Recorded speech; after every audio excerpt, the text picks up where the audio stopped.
ভাই একবার ক্লাস টেস্টে 10-1 পাইছি। স্যার জিগাইলো, "কিরে তুই এত কম নাম্বার কেমনে পাইছস?"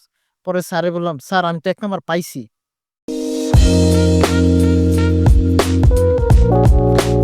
Audio Jungle.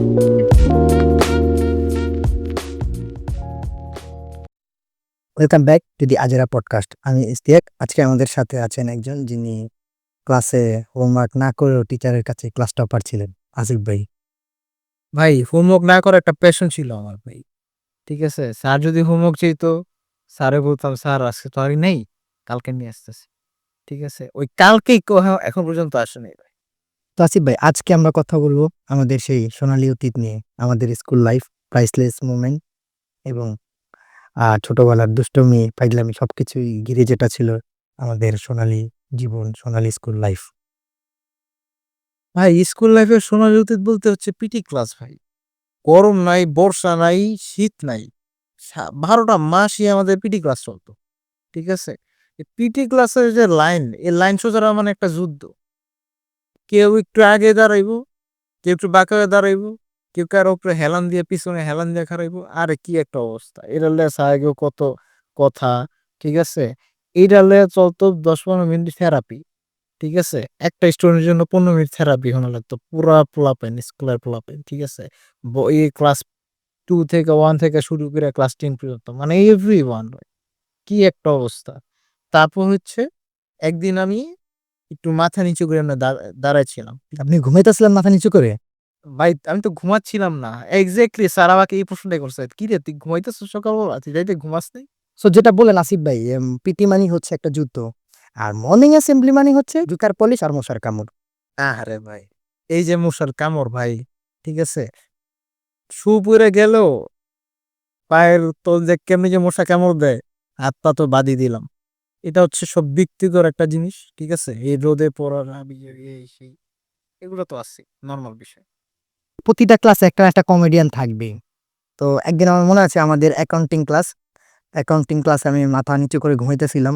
মানে বেঞ্চের উপর মাথা রেখে ঘুমাচ্ছিলাম। তো তখন স্যার এসে আমাকে বলতেছে, "ইশতিয়াক, তুই ঘুমাচ্ছিস কেন?" তো তখন আমি স্যারকে বললাম, "স্যার, আমি তো আসলে ঘুমাচ্ছিলাম না। আমি আমার ড্রিম এক্সপেরিমেন্ট করতেছিলাম।" আরে ভাই এটা তো আছেই। আমাদের সময়ে আ সবচেয়ে বড় ভয় কি কাজ করতো জানেন? স্কুলে বই না আনা। ঠিক আছে? মানে ইচ্ছা করে বই নিয়ে যেতেন না। না মানে হইতো না যে ভাই এতগুলা ক্লাস হইতো। এতগুলা পিরিয়ড। প্রত্যেকটা ক্লাসের বই নিয়ে যাওয়া লাগতো। ঠিক আছে? মানুষ ছিলাম এতটুকু, গণিত হইছিল এতগুলো। মানে কাঁধ ব্যথা হইছে, বই সেই এই যে মানে এত কিছু ভাল লাগতো না। তো হঠাৎ কইরা একদিন আমার ফ্রেন্ডরে জিজ্ঞেস করলো।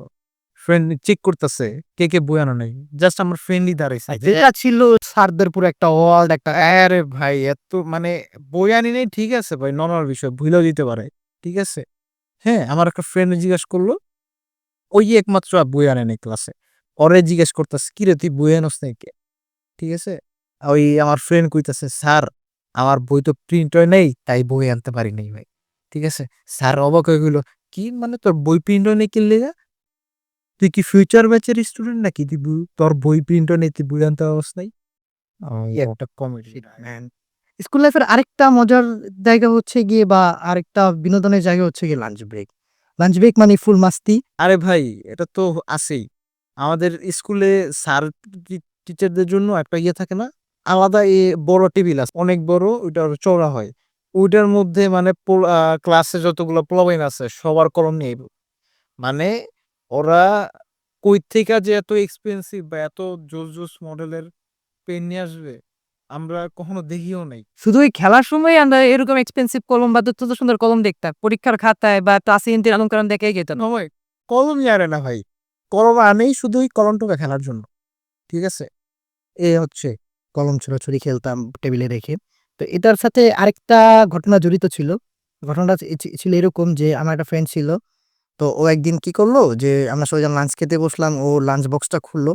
ও যখন একটা টিফিন বক্স খুললো, খোলার পর দেখলাম একটা ভাঙা বিস্কিট যেটা অর্ধেক খাওয়া। আমি তাকে জিজ্ঞেস করলাম যে, "মামা তুই কি এটা খাস?" সে বলল, "না, এটা আমি খাই না। এটা আমার হোমওয়ার্কের বুকমার্ক।" ভাই পুরা আজেরা সায়েন্টিস্ট। স্কুল লাইফের সবচেয়ে ইন্টারেস্টিং আর সবচেয়ে অড একটা সময় ছিল পানিশমেন্ট খাওয়া। পানিশমেন্ট মানেই ছিল একটা আর্ট। ভাই পানিশমেন্ট এর কথা বলতেছেন? যখন পানিশমেন্টের জন্য আমাদের বোর্ডের সামনে রাখতো স্যাররা, অন্যদের কি মনে হতো জানেন? মনে হচ্ছে যে আমি মোটিভেশনাল মডেল। তো স্কুল লাইফের আরেকটা সোনালী অধ্যায় হচ্ছে গিয়ে ক্লাস করা।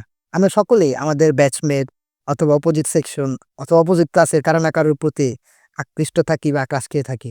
ভাই আপনি তো জাস্ট বেসমেন্টের মধ্যে আটকে আছেন, আমি তো চলে যেতাম সিনিয়র ভাই। সিনিয়র আপু দেখলে ভাই পুরো ক্রাশ। আপনি সিনিয়র আপুদের উপরে ক্লাস খেতেন? হ্যাঁ ভাই, সিঙ্গেল হোক আর মিঙ্গেল হোক দেখে ক্রাশ খাওয়া চোট, ঠিক আছে? ওই সময় আমি আমার লাইফে সিনিয়র আপুদের উপরে যতবার ক্রাশ খাইছি ততবার আমি বিকাশ ওটিপি পর্যন্ত পাই নাই ভাই। স্কুলে ক্লাস না খেলে স্টুডেন্ট কমপ্লিটই হয় না।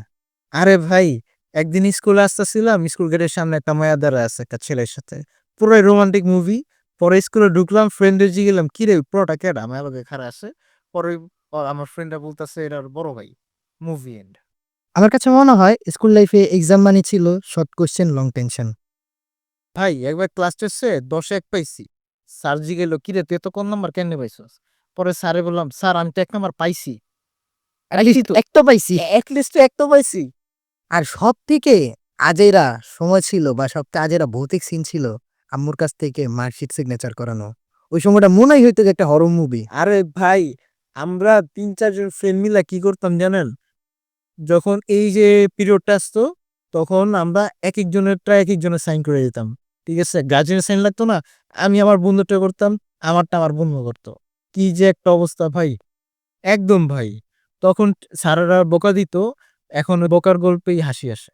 এই ছিল আজকের আজেরা পডকাস্ট। তোমরাও কমেন্ট করে জানাও তোমাদের স্কুলের সবচেয়ে আজেরা ঘটনা কোনটা ছিল।